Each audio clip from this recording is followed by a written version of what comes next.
Siri is here. It's the Siri Doll. I think that behind the scenes, I'm a whole lot nerdier. I play D&D. How often do people say, "Hey Siri" to you? Calls out for me, and then everyone's phones start responding. And What was the turning point when you realized this is not just about me, it's bigger than me? there was a journalist who was writing an article, record an interview with me. And the article ended up being kind of a one-sided hit piece. And it pissed me off so much. The industry is such a unique place. I really love it. So that's why I fight so hard to defend it. Don't mess with Siri. I was like now or never. Well, actually, the only time I can kind of turn my brain off is when I But this one! And you are a mother to the industry because of what you do, so... I'm just everyone's mommy. Yeah. I feel very, very protective of this industry that's given me so much. You, Siri Dahl, versus the iPhone Siri.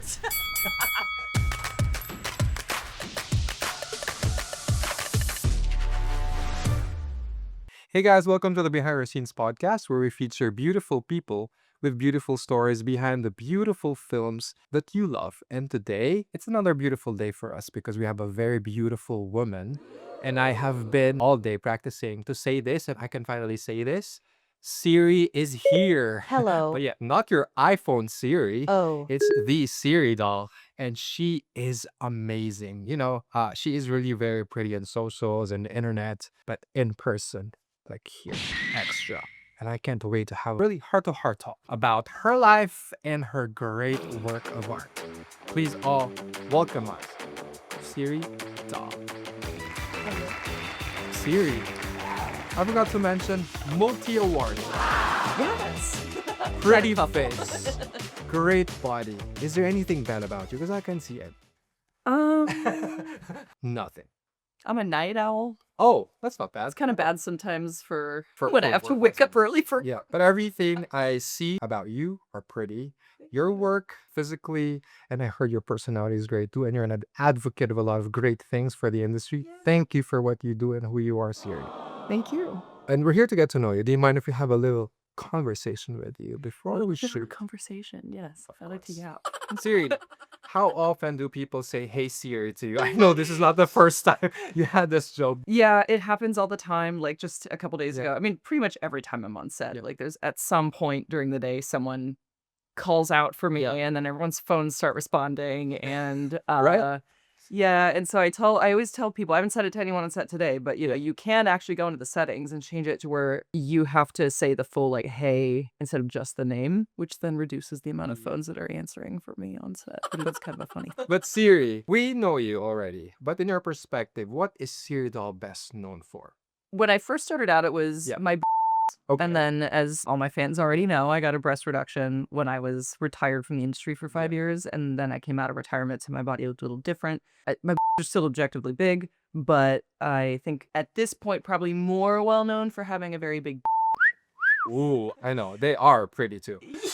But- And I think my personality as well, just because I'm really playful and energetic. Yeah. And that's just how I am. Shows how much you love what you do, I do. because the scenes that you do are great, and it walks out of the internet and the phones and the screens.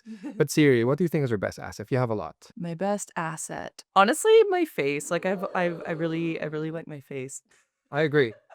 Pretty face. I've always been very satisfied with my face. The word that I could describe your face is charming. Thank you. But Siri, behind the scenes, who is Siri Doll? Behind the scenes, honestly, I'm pretty much the same in terms of personality, because I don't really have a persona for. I'm just myself. I think that behind the scenes, I'm a whole lot nerdier, Okay. my hobbies and stuff. I play D&D. I'm just a true nerd in the sense of I like learning new information, and I go through phases of deep diving into one specific subject until I completely exhaust myself with it, and then I move on to something else. There's a whole year of my life where I watched a new physics documentary every Yeah. day. So D&D was very cool. yeah. So on a chill day, what do you do? Yeah, on a chill day, I'll go to the gym. I'm really big into powerlifting. Yes. I built a whole gym in my garage. And then I also have a gym membership on top of that. So it's that way I got one of everything. On a chill day, I'll probably wake up, I'll sleep in, work out first thing in the morning. Yeah. Maybe go to the grocery store, get ingredients to do a really nice dinner. I really, really like cooking. So when I have like a day off, that's like I'll actually like really plan out like a fancy ass meal. Yeah. Spend all the time. Sometimes I'll like bake cookies and stuff too. Maybe have some friends over to like play a game night, which could be Love it. D&D. It could be True. like a board Something else. game. It could be, I also like video games. So Wow, you are very chill. yeah. I love that. Yeah. Siri, My cats. I have 2 cats. cat mom. Siri, I want to dive into the powerlifting part. Because how did you get into that? So I didn't really grow up being super athletic. Like I didn't play team sports or anything. Yeah. I did martial arts growing up, which I loved. But I always like wanted to be like to feel really strong and like athletic. But I just didn't really have exposure to like strength sports Got or it. anything until I was in my early 20s. It was Mhm. actually when I was like about a year into my career in I just wanted to get more fit in general. And I was always very bored with cardio, because it was like, oh, if you want to like lose 10 pounds, get on the tread. And I was like, that's so boring. I don't like it. It's very normal. And also it doesn't really do much. Like, Yeah. so I literally got into powerlifting originally because I am not joking. I literally Googled the phrase, how to get fit without doing cardio. My knowledge was like 0 at the time. Got it. And everything was just like, yeah, just strength train. You need to like lift a lot of weights. And I was like, Yeah. oh, okay, how do I do that? So then I was just very self-taught at the beginning. And after lifting, I would say casually for like 3 years, then I actually hired a powerlifting coach. Wow. But have you ever competed? I have. Like Yeah. Wow. years ago, I'm probably not going to compete again just because the way that I need to train to compete. One, I'm not trying to like win awards. I don't really care. But you do it because you love it. I train like a power lifter. I still do like, 1 rep maxes and like I train the same way that I did back when I was competing. Yeah. It's just not super important to me to like actually compete at this point. Uh-huh. But I love it so much. And you are so good at it. It shows you great body right there. That helps. Don't mess with Siri. But Siri, getting into your other side, the industry, was it something that you dreamt about or planned about doing? It was. Really? Yeah. When I first had the idea that I would want to do I was 19. I took a gap year before I started college. So this was in my first year of college. And I got really into very like niche indie sites that I like had memberships to that were mostly, it was like lesbian that I was just very into. And so I started like kind of having this fantasy of like, oh, I could do that. That looks like it would be so much fun and like freeing. And at that time I thought of if I were ever to do it, that it would be like a hobby. I didn't have the idea in my mind that it would be like a career option or that I'd even like make enough money to make a living on it. So I had the idea when I was like 19. By the time I actually did move to LA and start out doing I was like 23 and a half. Oh, okay. It kind of got to a point where I had the idea in the back of my head that I wanted to do this thing and it would not go away. And after, several years, I was like, I got to do like now or never. Yeah. And the scenes that they do are great. I mean, have you always been sexual? Yes. Yeah. I would Even say prior coming to the always. industry? I've always been, I think it's just because I've always been like a really, really curious person. Okay. And I was a late bloomer. Like I didn't actually do any stuff until quite a lot later than most of my peers. Like I didn't actually lose my virginity until after I turned 18 and like was out of school and everything. Part of that is because I was just so interested in everything related to that I was like reading a lot of information. Like it was a hobby when I was growing up to like read ed books. Wow. You're a nerd. Yeah. A hot nerd. Literally like a nerd. Yeah. Yeah. Because I like learned so much about it, I just had this attitude that I was like, I know that I feel very compelled to like understand everything that I can about and what I'm into. But also because I'm already like read so much about it, I'm not in a rush to do it. Yeah. Was kind of my attitude. So it took me a really long time to actually become like sexually active and like start doing things in real life. But when I did, it was like the floodgates were open. Yeah. Like, because I was just like, oh, now I get to try out all this stuff that I've known about forever. Yeah. And for me personally, I've known a lot of stars in our industry and they're all great. What I'm trying to say is like you stand out in a sense that you just don't do the adult films just for the work or fun, but it's you have the passion for it and it's like it's more intentional and purposeful. Yes. Which is I think why fans love you a lot. And me personally too, that you just don't do it for nothing, for fun. You do it for the purpose and I thank you for what you do, Siri. Well, thank you. Well, a note about that is I do think I do feel like I kind of have maybe a unique approach in that way. And I think for the most part, I think a lot of it comes from the fact that I started out in 2012, performed for 3 years, was pretty successful like right off the bat. And then I retired. Yeah, and you took a break. Yeah. Well, at the time I announced it like it was a retirement because I didn't think I was going to come back. And it was for personal reasons. Like I won't get into it because it's kind of Yeah. depressing, but but I did. I left for 5 years and I moved across the country and to like a new city, and I just worked like regular civilian jobs. Like I worked in an office, you know, and I really liked my life Yeah. then, but the whole time I just was like, I knew that I missed the industry. Yeah. And so for me, when I decided to come out of retirement and to get back into it, that for me was like a really big decision because I was like accepting like, oh no, this is like, that's my career. That's what I want to Yeah. do. Yeah. And I've had the experience of like getting into getting pretty well known and then like completely like letting go of all of it. Yeah.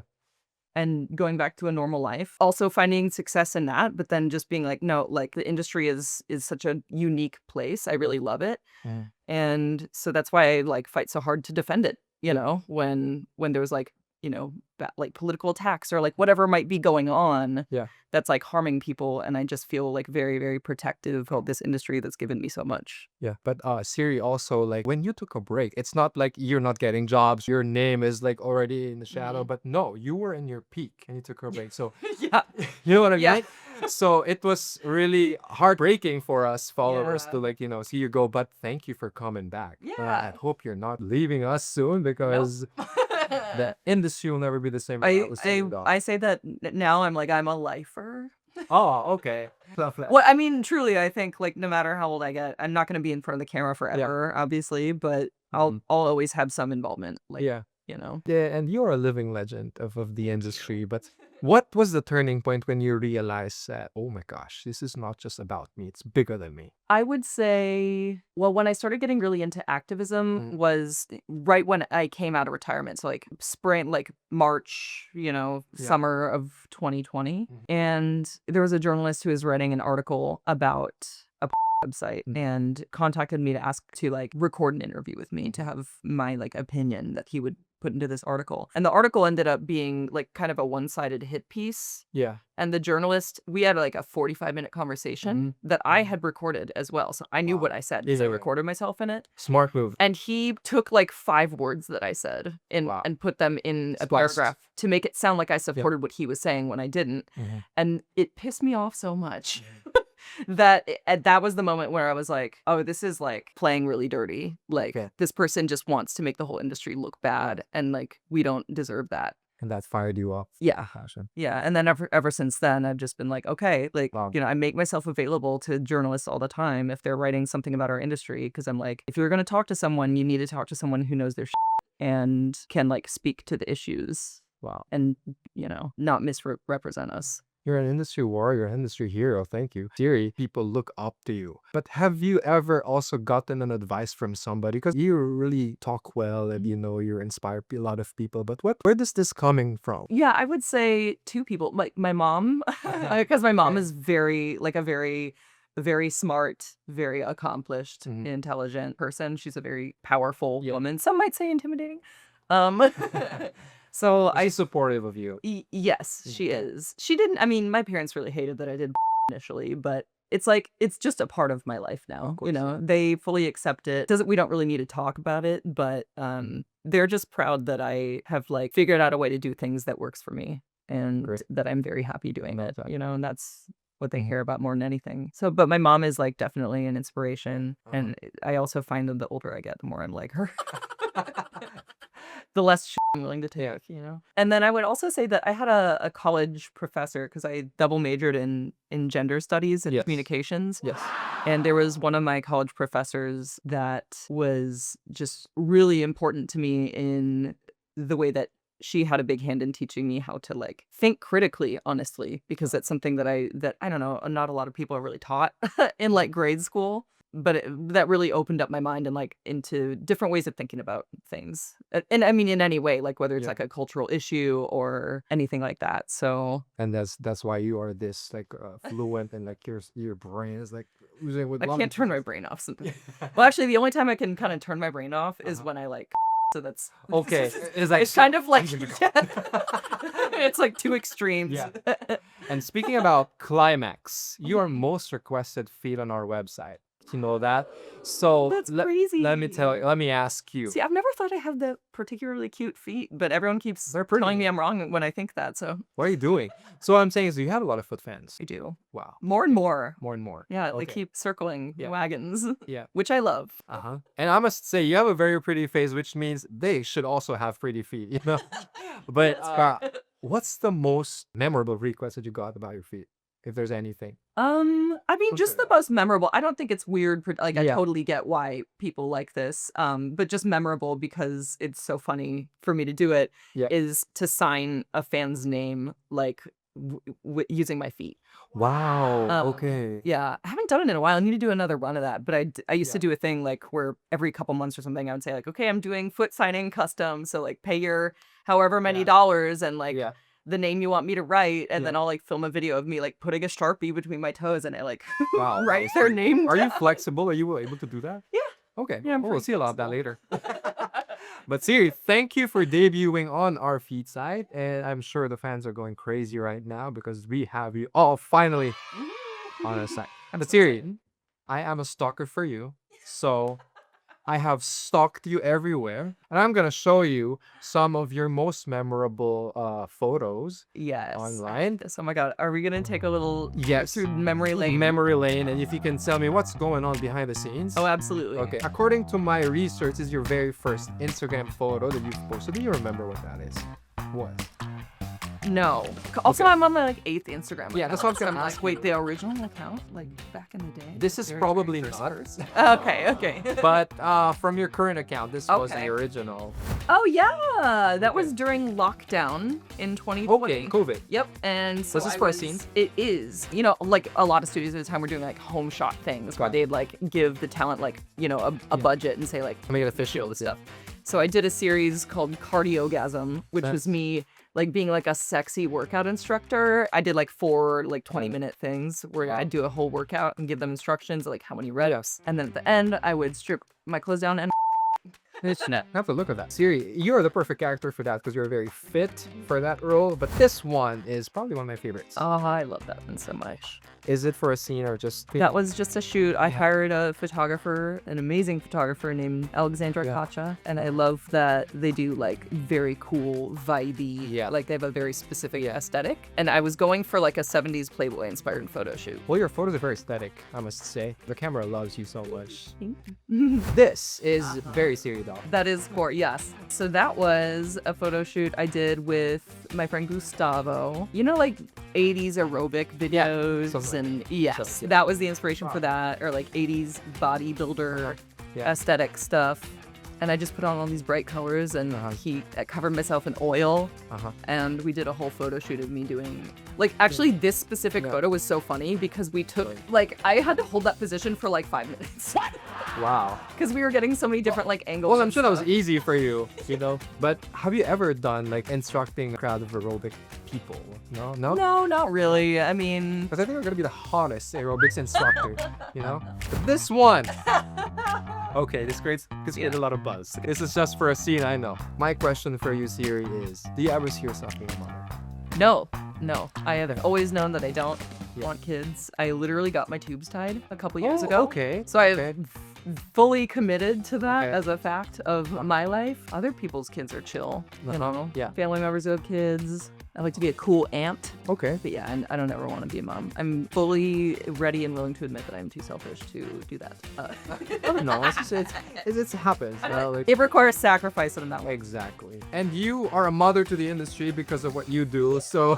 I'm just everyone's mommy. Yeah, you're mothering, if you're not term for jaggers. But this Siri, because you also do a podcast. Yes, I do. First Thirst. I started it about a year ago. It's been so fun. Every episode is me interviewing a different person, and it's kind of all over the place. It's like friends. There's a lot of adult industry people, mainstream comedians, stuff like that.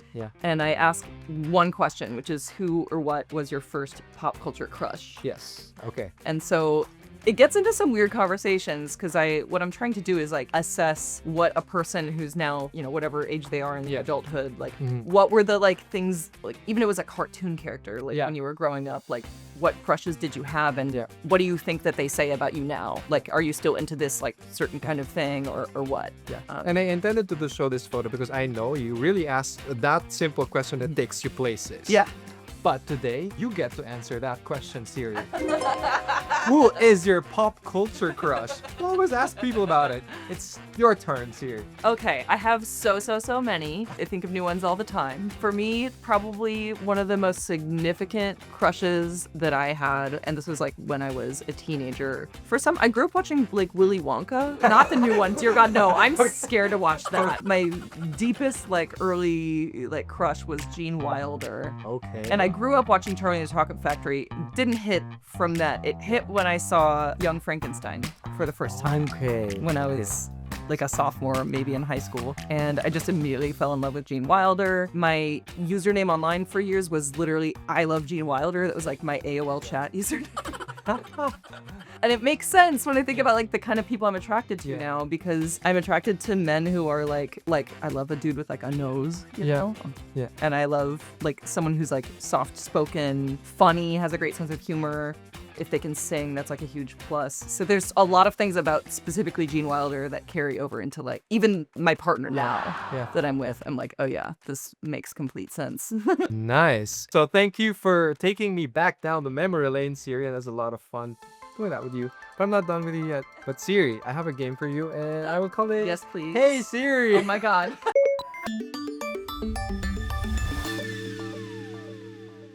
So Siri, we always go to our phones and ask Siri about stuff. I've gathered a few of the most asked questions to Siri. First, on top of the questions that people ask with Siri is, hey Siri, what's the weather today?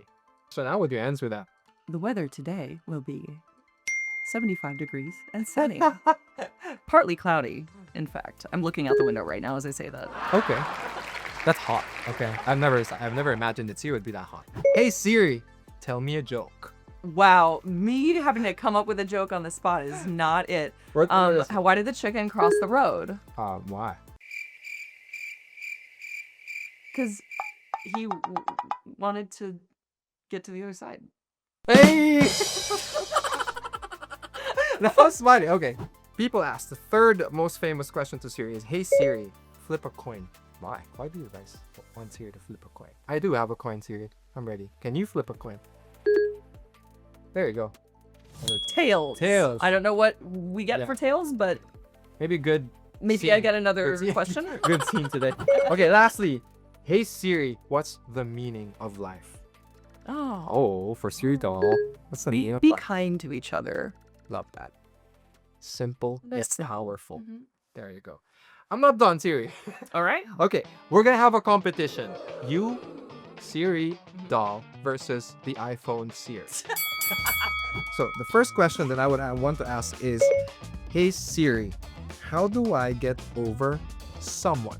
Hit the gym, dive into hobbies, or hang with friends to rebuild your vibe. Block or mute them online, journal your feelings to process, and when ready, open up to new connections without rushing. Do you agree with Siri, iPhone Siri? Yeah, honestly, yeah. Block or mute them online is like, I guess it depends on what the breakup was like. Like, a really rough breakup, then probably block or mute them online. I will do the same thing. If they like really upset me in the breakup, but like if it was like amicable enough, then no, I'm still friends with some people I dated in the past. Okay, fair enough. But yeah, go to the gym. Like I think it's good advice to like get out of the house, like go do activities, surround yourself with friends. Yes. Okay, that's fair. Okay, hey Siri, how do I glow up? Daily skincare, strength training 3 times a week, and chugging water to hydrate inside out. Upgrade your style with a fresh haircut, clean eats, good sleep, and positive vibes for that full glow. For Siri Dahl, if you're gonna give somebody an advice, I'd say make sure you're drinking enough water. Generally, like feeling good, like Yep. You know, having a crappy diet and like not being well hydrated will make you literally feel like crap. So I would definitely say like make sure you're eating a good amount of fruits and vegetables. Yes. Get some kale. Okay. Drink a lot of water. Move around. You know, I kind of have to agree with the Robo Siri about like, getting a haircut. Getting a haircut always is Really? like a nice thing. It's our crown and glory. Yeah. So you believe in that? Yeah. Okay, love that. You better listen to her because her face is so pretty that you should follow her advice. Okay. Oh, never go to bed with makeup on. The greatest sin that I can imagine. I'm 37 years old and I can say I literally have never gone to bed with makeup on once in my life. It's part of why my skin is very good. Hey Siri, how do I become more confident? Practice positive self-talk daily. Stand tall with good posture and tackle small challenges like eye contact or saying hi to strangers. Dress sharp. Celebrate your wins no matter how tiny. Surround yourself with uplifting people to build it steady. Do you agree with Siri? Siri is full of really good advice. I totally agree with everything she said. And I would add on that I really believe that confidence is one of those things that you totally can fake it till you make it. Like if you just pretend that you're confident, even if you don't feel like that, and you just sort of emulate what that looks like, and you just keep consistently doing that, like you will believe it. And at the very least, everyone else will be fooled into thinking you're super confident. So it's like what your mind concedes, your body achieves. Yeah. Dumb. Yeah. What's a red flag in dating? Big one is constant inconsistency, like flaking plans or hot and cold texts. Also watch for blaming all exes as crazy, controlling vibes, or never owning mistakes. Run from those. Run from those. Yeah, Okay. I fully agree with that. That's solid advice. Yeah. But what's Siri Dah's biggest red flag?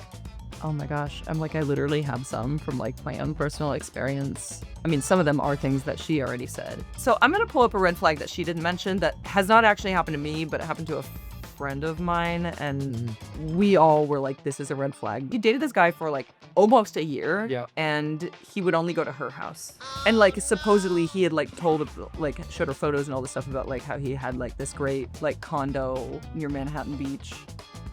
I agree Which with you. he may or may not have, but it did turn out that he was like lying about a lot of other things. And so to me, that would be like a huge red flag. Like if you want to come over to my house for a date or like after a date and you don't want me over at your place, like I'm either going to think you're lying, like you have a second life that you're hiding, or you live like a slob and you'd be embarrassed for me to see it, which would also just be a huge turnoff anyway. So Yeah. Take turns. Lastly, Siri. Hey Siri, how do you know if someone is lying? Look for fidgeting, avoiding eye contact, or mismatched body language like nodding no while saying yes. They might over-detail stories, get defensive on follow-ups, or say stuff like trust me a lot. I agree with the trust me thing. With like fidgeting and eye contact, I'm like, yeah, but what if someone's just like on the autism spectrum? They're gonna be fidgeting and probably struggle with eye contact. It doesn't mean they're lying. True. So that's not really a one size fits all thing. I definitely, people who say like, trust me all the time, I'm like, that's, don't protest too much. Like, Okay. that's what that's giving. I would also just say like vibes. Like, Okay. you know, especially the better you know someone, Yep. like, Got it. I don't know. I don't feel like it's that hard to kind of tell when someone's lying, or at least like obscuring a truth, you know, Yeah. if they're not outright like telling a lie. Yeah. And, trust your guts, I think. Yeah, trust your gut. That's like the biggest thing. I think a lot of people, I mean, it can be hard to learn to like trust your gut. Yeah. And honestly, I will say it has not been wrong. So. Ooh, okay. Well, thank you so much for having fun with me, and I really enjoyed this conversation with you, Siri. But before I let you go, Siri, for you, Siri, what do you think people should hear from Siri Dahl that they don't really oftenly hear?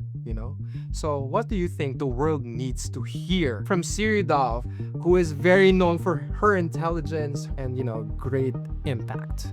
I would like to say, with all seriousness, mass is good for you. There have been so many studies that show that it has many, many benefits for everyone. Doesn't matter like what kind of body parts you have. If you encounter someone saying that mass is bad for you or is going to harm you, they're telling you pseudoscience, and that is not true.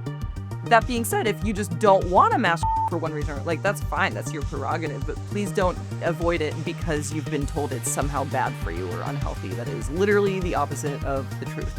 It's really good for your brain, your heart, your like well-being overall. So off today. I just reached climax. I am sapiosexual, Siri. So you're like probably the hottest that I know right now. Siri, thank you so much for this wonderful interview. And let me tell you before I end this, hey Siri, you are amazing. Thank you. Thank you, and hope you have a wonderful season. Thanks, Siri. It was a lovely.